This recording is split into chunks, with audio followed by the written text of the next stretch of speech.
आशा करते हैं आप सब लोग अच्छे होंगे और आप लोगों की तैयारी भी बहुत अच्छी चल रही होगी। जैसा आप लोग जानते हैं कि हम आपको साइंस की क्लास अभी तक 3-4 प्रोवाइड करा चुके हैं। आज से हम आपके लिए जियोग्राफी की क्लास लेकर आए हैं, वो भी टॉपिक वाइज। इतने बेहतरीन ढंग से आपको सारे टॉपिकों के क्वेश्चन कवर कराएंगे कि जो भी टॉपिक हम आपको पढ़ाएंगे उस टॉपिक से आपका कोई भी क्वेश्चन बाहर देखने को नहीं मिल सकता है। इस बात की हम गारंटी भी ले सकते हैं, क्योंकि उस टॉपिक के हम एक भी क्वेश्चन नहीं छोड़ेंगे जो आपके एग्जाम में पूछा ना गया हो। सारे क्वेश्चन हम आपको सेलेक्टेड क्वेश्चन कराएंगे जो आपके एग्जाम में उलट फेर करके वही क्वेश्चन आपको देखने को मिलेंगे। तो प्लीज़ आप लोगों से यही रिक्वेस्ट है कि आप लोग वीडियो को लास्ट तक ज़रूर देखना, क्योंकि बहुत ही महत्वपूर्ण क्लास होने वाली है।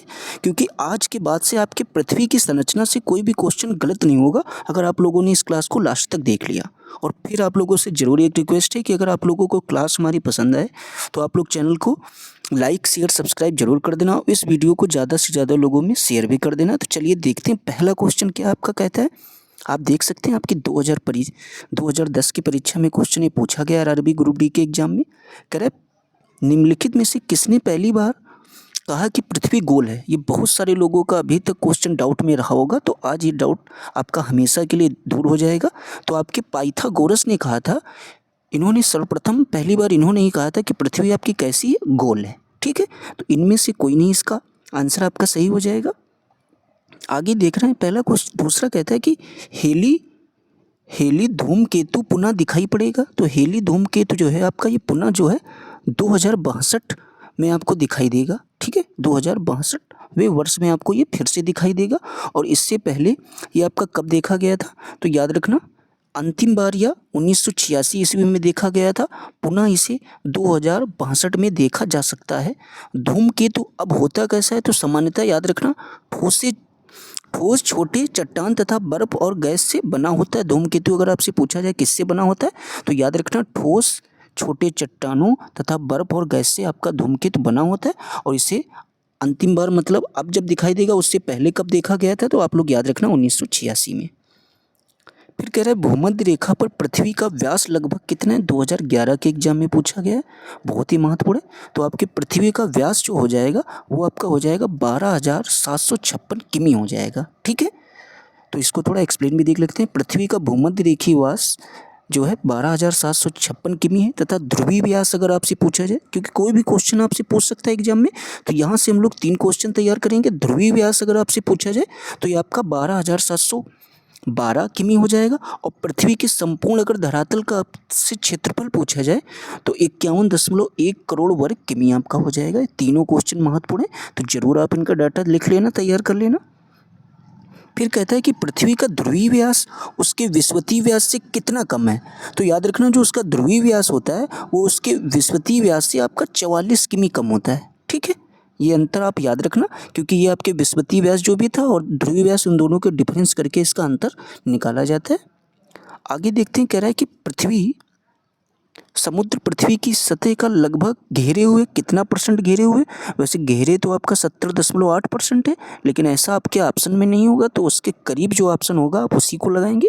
तो आपका कितना 70%। ये आपका अगर जलीय भाग पूछा जाए तो ये आपका 29.2% भाग जो है इसका क्या हो जाएगा, ये आपका स्थलीय भाग हो जाएगा। जलीय भाग आपका कितना है 70.8%।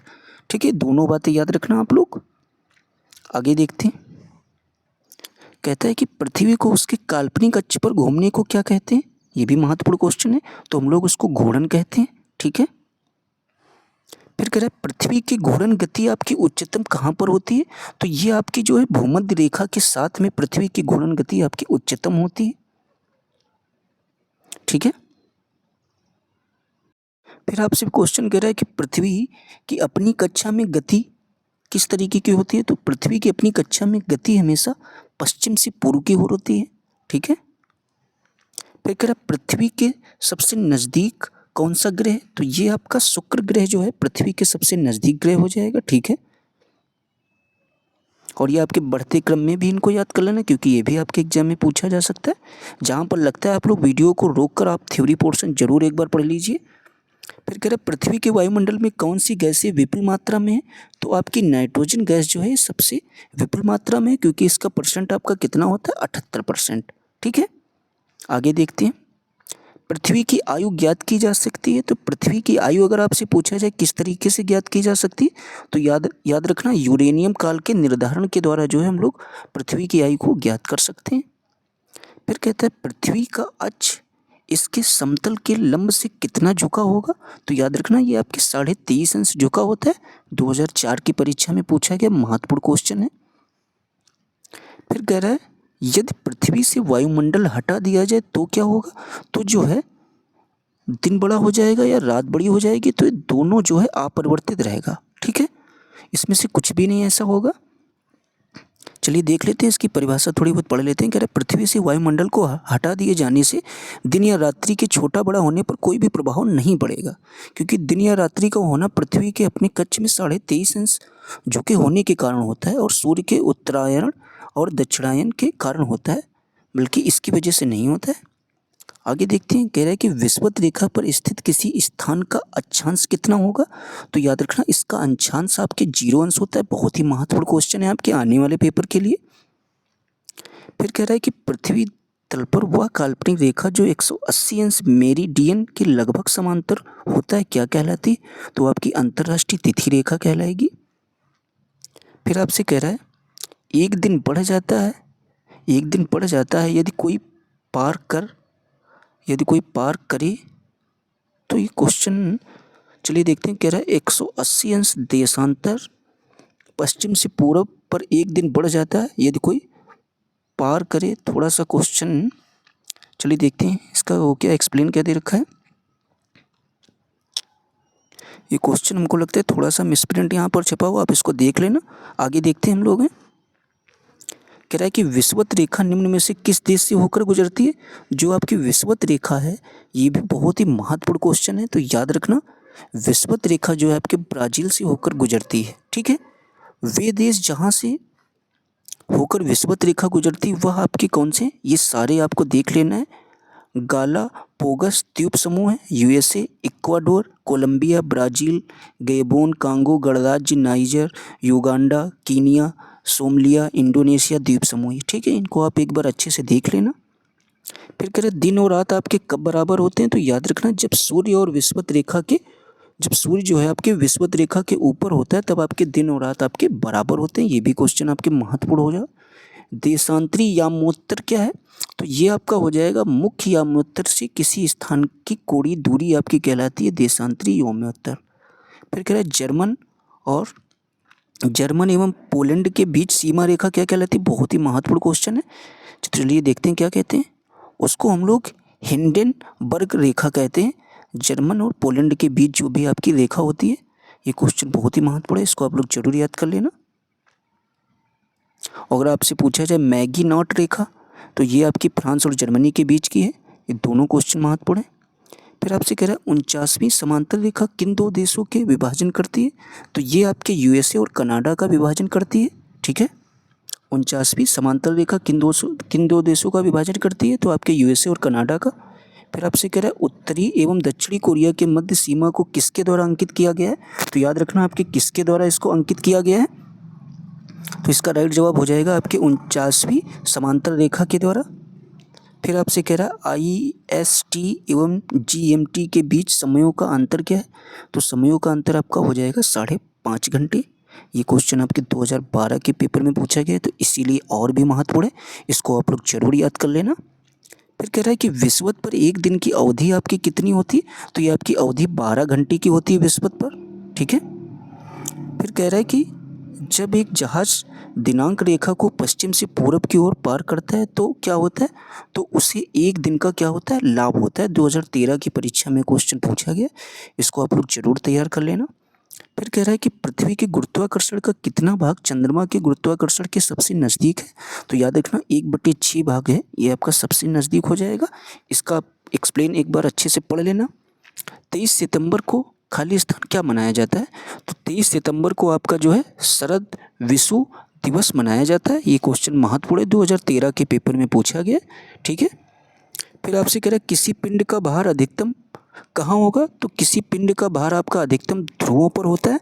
ये भी क्वेश्चन वेरी इंपॉर्टेंट होने वाला है आपके लिए आने वाले एग्जाम के लिए।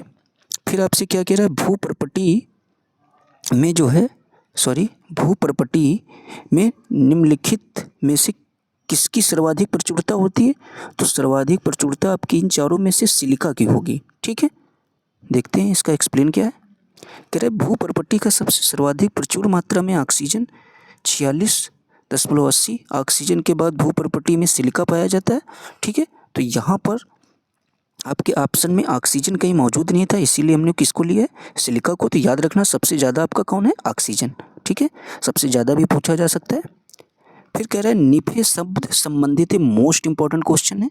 तो याद रखना जो आपका निफे शब्द है ये आपके पृथ्वी की कोर से संबंधित है। ठीक है, फिर कह रहा है पृथ्वी की भूपर्पटी में कौन सा तत्व प्रचुर मात्रा में पाया जाता है? तो प्रचुर मात्रा में आपके एल्युमिनियम पाया जाता है। 2013 के पेपर में पूछा गया, वेरी इंपॉर्टेंट क्वेश्चन ये भी हो जाएगा। फिर कह रहा है पृथ्वी की सतह से नीचे द्रवीभूत सेल कहलाता है। तो द्रवीभूत जो आपका सेल होगा वो आपका मैग्मा कहलाएगा। ठीक है, इसको आप हिंदी में भी याद कर लेना, सेल मूल। फिर आपसे कहता है कि निम्नलिखित में से कौन सी कार्बनिक चट्टान आपकी होगी? तो कार्बनिक चट्टान आपका इनमें से कोयला हो जाएगा। बहुत ही महत्वपूर्ण क्वेश्चन ये भी होगा, इसके बारे में थोड़ा पढ़ लेते हैं। कह रहा कोयला कार्बनिक चट्टान है जो अवसादी सेलों के अंतर्गत आती है। ग्रेनाइट अंतर्जात अग्नेय सेल है, जबकि स्लेट और संगमरमर रूपांतरित चट्टान है। ये दोनों बातें आप याद रखना। स्लेट और संगमरमर आपकी कैसी चट्टान है? तो ये रूपांतरित चट्टान है। और ग्रेनाइट अगर आपसे पूछा जाए तो ये आपके अग्नेय सेल के अंतर्गत आता है। ठीक है, यहाँ से 2-3 क्वेश्चन आपको जरूर देखने को मिल सकते हैं, तो 2-3 क्वेश्चन आपको अच्छे से तैयार कर लेना है। कह रहा है निम्नलिखित में से कौन सा रूपांतरित चट्टान आपका इसमें से होगा? तो अभी आपने ऊपर पढ़ा होगा, तो इसमें से ग्रेफाइट आपका रूपांतरित चट्टान हो जाएगा। 2013 की परीक्षा में पूछा गया, इसके बारे में भी थोड़ा पढ़ लेते हैं। उपयुक्त चट्टानों में से ग्रेफाइट रूपांतरित चट्टान है जो कोयले के परिवर्तन से बनती है। ग्रेफाइट के पुनः परिवर्तन से आपका क्या बनता है? हीरा बनता है। फिर कह रहे हैं निम्नलिखित में से किसे आइलैंड ऑफ प्रेसिपिटेशन कहते हैं? तो आइलैंड ऑफ प्रेसिपिटेशन हम लोग किसको कहते हैं? तो याद रखना आप, हम लोग कहते हैं डोम माउंटेन्स को जो है आइलैंड ऑफ प्रेसिपिटेशन कहते हैं। ठीक है, इसके बारे में थोड़ा पढ़ लेते हैं।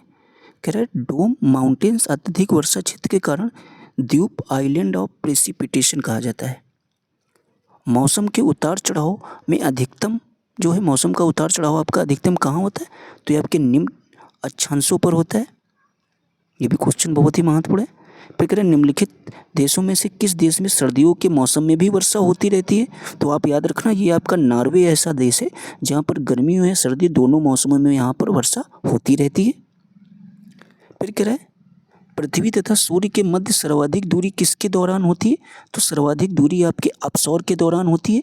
अपसौर अगर आपसे पूछा जाए, अपसौर जो है 4 जुलाई को पृथ्वी तथा सूर्य के मध्य सर्वाधिक दूरी 15.2 करोड़ किमी होती है। इस समय पृथ्वी की चाल आपकी क्या होती है? न्यूनतम। ठीक है, 2014 के पेपर में आपके क्वेश्चन पूछा गया था, तो जरूर याद कर लेना इसको। फिर कह रहा है दो विशाल भूभाग को जोड़ने वाली भूमि को छोटी पट्टी कहलाती है। तो छोटी पट्टी आपकी भूसंधि कहलाएगी। दो जो आपके विशाल भूभाग हैं उनको अगर पूछा जाए जोड़ने वाली भूमि जो होती है उस छोटी पट्टी आपकी क्या कहलाएगी? तो आपकी भूसंधि कहलाएगी। ठीक है, फिर कह रहा है सूर्य तथा पृथ्वी के बीच आपकी न्यूनतम दूरी कब होती है? तो न्यूनतम दूरी आपके 3 जनवरी को होती है। बहुत ही महत्वपूर्ण क्वेश्चन है।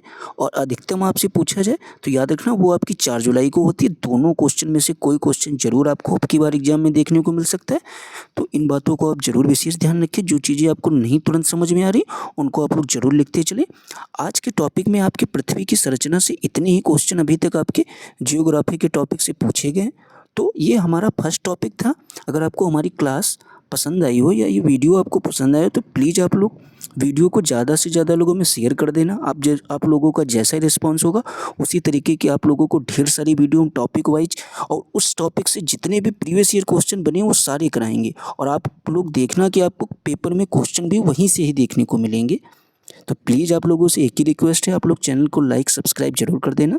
Thanks for watching.